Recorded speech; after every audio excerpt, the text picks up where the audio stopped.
All right. Going to do this one a little bit differently.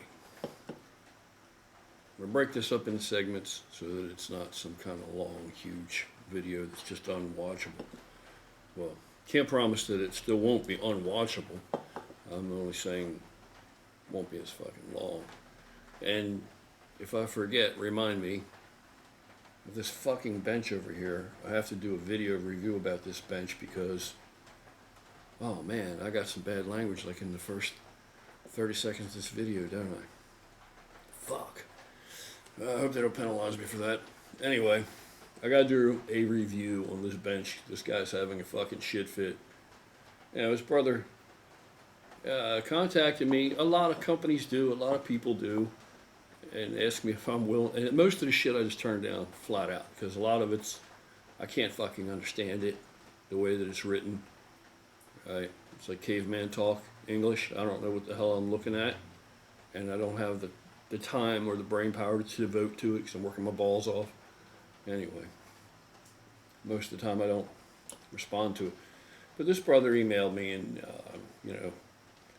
he's been a part of the cause for a while. Apparently, he seemed to be, talk the talk, and I don't have any reason to think otherwise, and then that's true. He asked me if I would be willing to take a look at some of his products. He's got this Amazon store. He has a few products on there, and one of them was, and he's probably, I don't know, he's got like 3 things on there he had at the time, I guess, something like that. I don't know.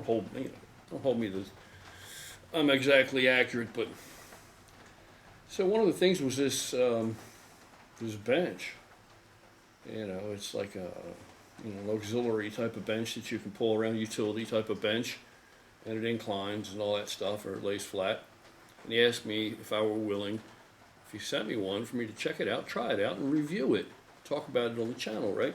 You guys know what the deal is, and if he's been around, he knows the deal. If you send me something, supplement or whatever the hell it is, if you want me to do that, if it's a good product, I check it out and I think it's good, I'm going to say, hey man, I think it's a great product. I'm going to put it out there and share it with people. Of course I'm going to. But if I think it's a shit product, I'm going to say that too. Let me turn this up a little bit. I think this thing's a little, whole rig will probably fall over. What the fuck? What in the shit? Okay, there. It's let it be. Let it be. You can always hope for better, but this is what we got. So, it's been quite a while. I haven't reviewed it. The reason I haven't reviewed it, and I told him, I shared it with him, is like, dude, there are things about the bench I'm not crazy about, man. In fact, there are things about the bench I think blow, to be point blank about it. And when you consider the price point for the bench, in my opinion, it's not worth that. It's not worth that. So this is going to be his honest review. He keeps, now he's got kind of a little toot about it. He wants me to get there. I understand. I told him I'd make a review. I also am the kind of person that I try, I'm not always successful, but I try not to actually harm people, hurt their feelings, or injure them, or, I try not to do that. Unnecessarily, I try not to do that. I can be a fucking prick sometimes, Maybe I am mostly a prick, I don't know, but it's not by design that I'm purposely intended to always do that kind of shit, so. It's just sometimes I'm full up to here, and, shit happens. But the bench thing, putting it off because I didn't know what to do about it. There are a couple things I do like about it, a lot though. So I am there's especially one caveat to it that I think is awesome. That's a huge advantage. So we're going to talk about that bench. But first, I'm going to talk about cycles, cycle talk, okay? This is the start of a shit show, by the way, as if they're not all. I can't have my music playing. It's YouTube. They really, I don't know. Anyway, gotta be careful what I say. Got a lot of topics that are unmentionable. Can't even talk about them. They got the White House involved, collaborating with these social media platforms. That if there's any kind of shit that they think is, they don't agree with it. They think it's not true or untrue or bad information or what. And who's to determine that? If you're not allowed to hear various opinions and perspectives and viewpoints, if we come down to you're only allowed to hear the program perspective that your government wants to feed you, what is that? It's not America, but it kind of is America now. Think about that. Kind of is.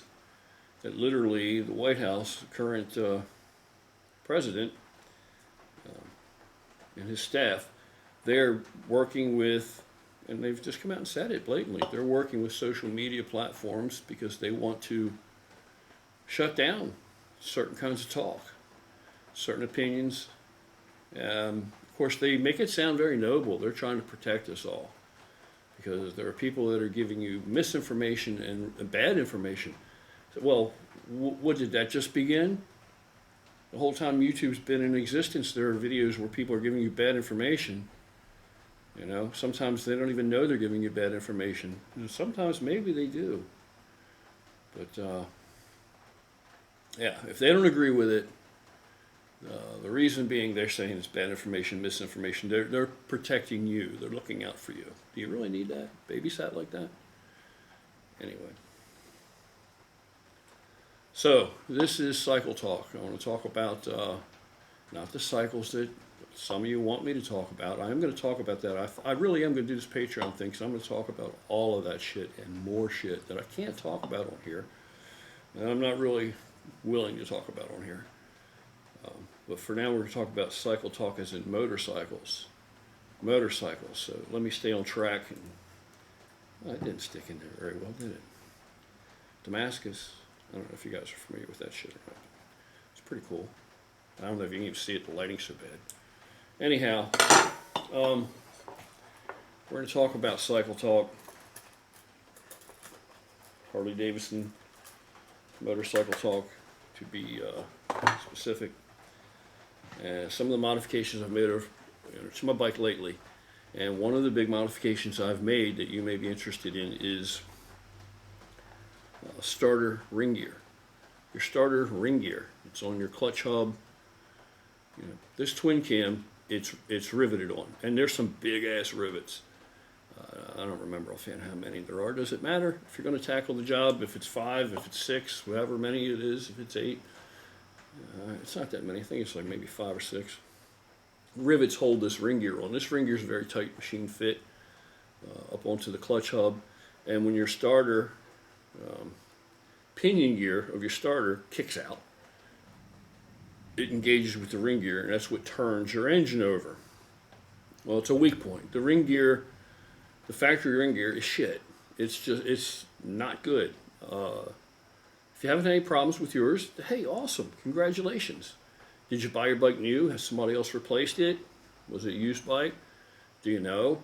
You know, if you got the original one and no problems, awesome. Then good on you, good for you.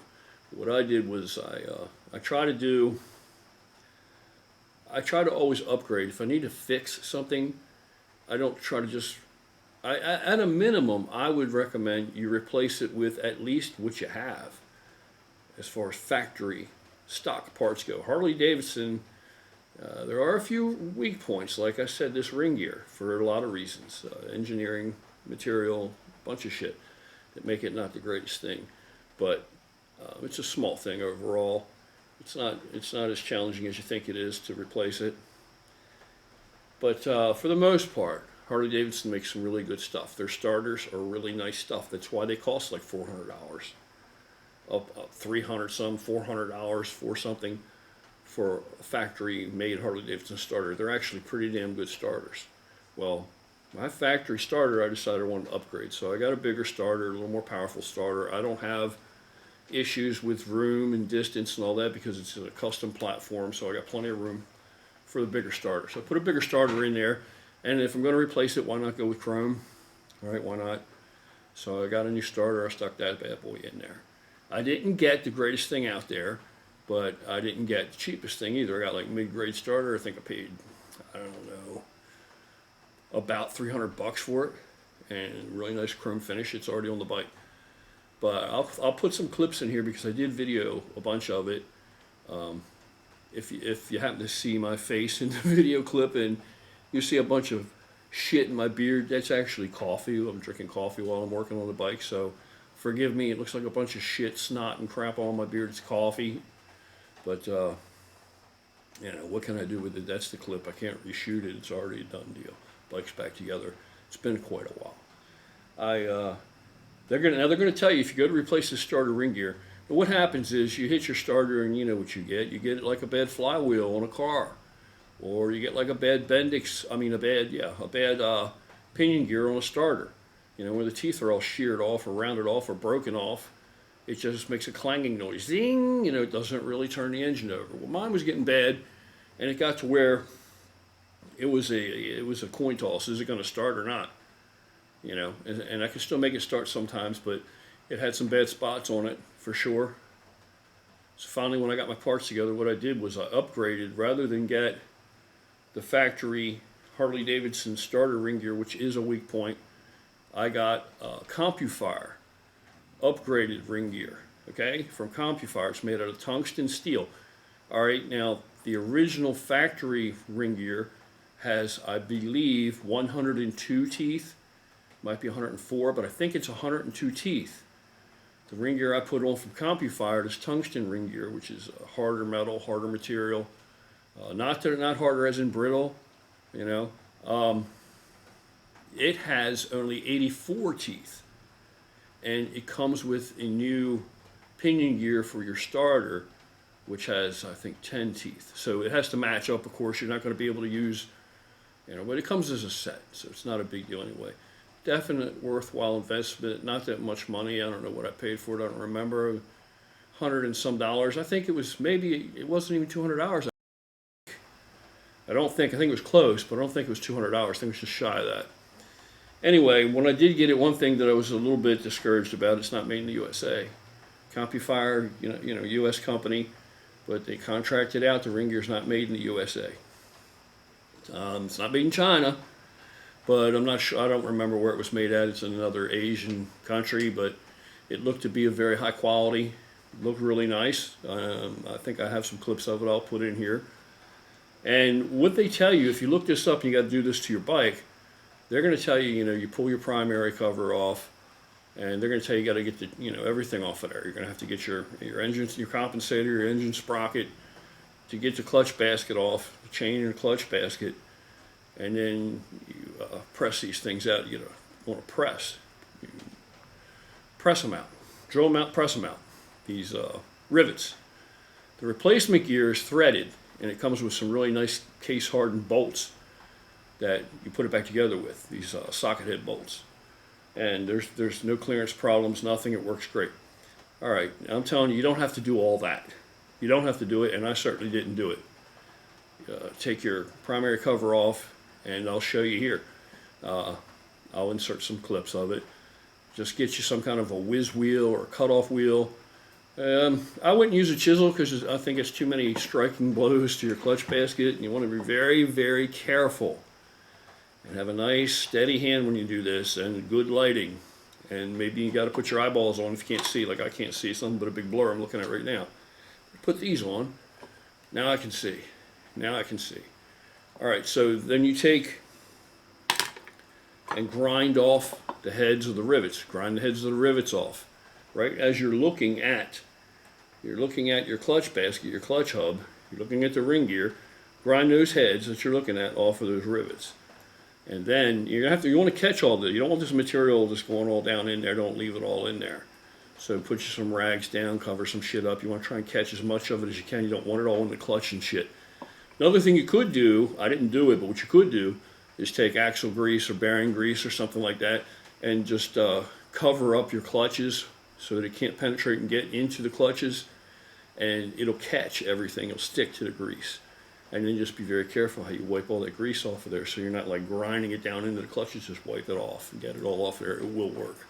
It'll work. I've done it with similar projects before. It will work. Grind the heads off and then take you a punch, a suitable punch, and a hammer, and you grind them off nice and flat and smooth, and make sure you get a couple direct hits, and probably with 2 strikes or 3 strikes you should be able to drive it out the back side. You're going to have to rotate the thing around, get your bike in neutral. You're going to have to rotate the thing around. You can do that by turning, put a big pair of channel locks on it for Christ's sake if you don't have a socket that fits it, or a wrench, and just turn it by your compensator nut up front. Turn your engine over. There's one spot, and you're going to be able to figure this out, where you're going to be able to pull it around and punch it out and get to the back side and make sure you get that rivet out. Get those rivets out. Make sure, count them, you got them all. Once you have that done, now you got to get this thing off the motorcycle. So it's kind of a press fit. So although the rivets are off, it's still going to be a little bit of work, but it will come off. A little tapping, a little prying, it'll come off. Pop it off of there, put the new one on. Same thing, clean everything up nice and smooth. Maybe give it a little polishing, maybe. If necessary, you don't want to take away too much material. You want it to be a really good fit. Get it up on there, get your new ring gear up on there in place, line it up, and then start to put your bolts back through in the same single spot, which is very obvious. You'll figure it out, where you have to drive them through, come back through from the backside with these new socket-headed bolts. And you can put them in through there, and you'll be able to turn them. You're going to have to screw it in far enough that when you turn it around, there's no clearance problems. When you turn to get to the next one, or the opposite one, rule of opposites, put them in opposite, crossways. Do it that way, that fashion, that kind of template. So you're going to have to turn your motor around so you get to the hole opposite the one you just filled with the bolt, put the next bolt in and turn it around, right? So forth and so on. You're going to have to screw each one in at least enough that you have clearance to be able to turn this thing so that it's not hitting anything in the backside. You'll see what I mean. It's very obvious. But don't harden them down tight and hard till you got them all on there, and then, rule of opposites. Tighten them down across from each other, little by little, to make sure you're pulled up all the way up, and then harden them down real good. They don't have to be super hard. Definitely want to use some Loctite on them when you put them in. You don't want them coming loose, and they won't. They shouldn't. You'd have to really not have any common sense to put it together and have it come apart on you. And then it's a done deal. As far as the starter shit, yeah, you know how it works. That's the difference with the different years. You may have a bolt that you're going to have to take the bolt out. You probably have a washer that's bent over it, kind of to just as safety, like you would have a cotter pin, but instead of a cotter pin, you'll have a washer that bends over on a flat spot of the bolt head to keep it from turning if it would try to vibrate loose or whatever. You have to bend that up, pry that up out of the way, smooth enough that you have clearance to spin the bolt.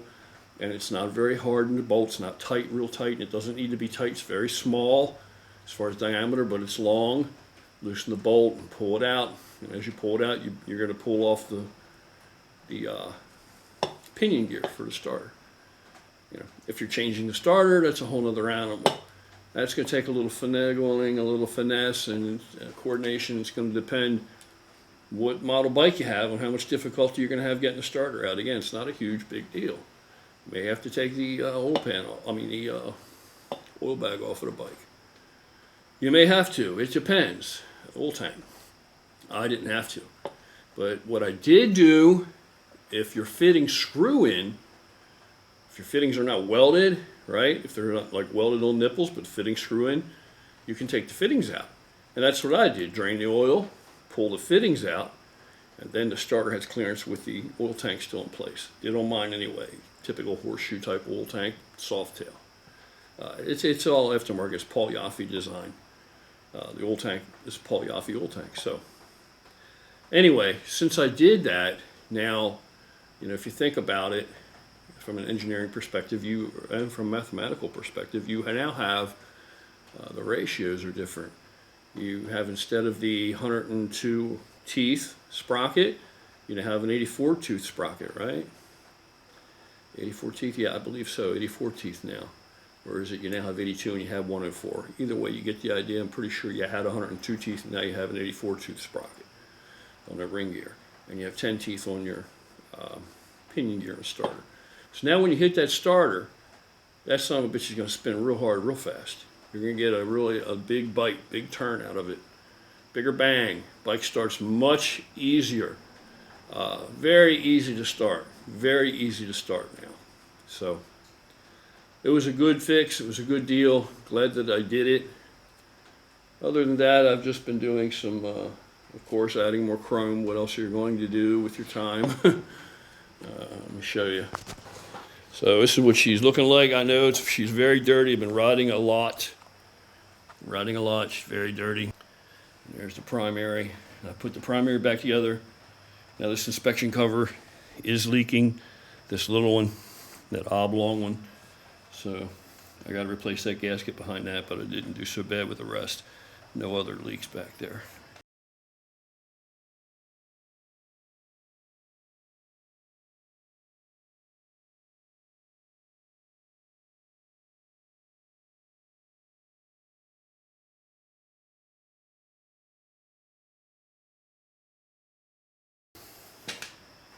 Anyway, that's what's been going on with me and the bike, other than a lot of riding lately.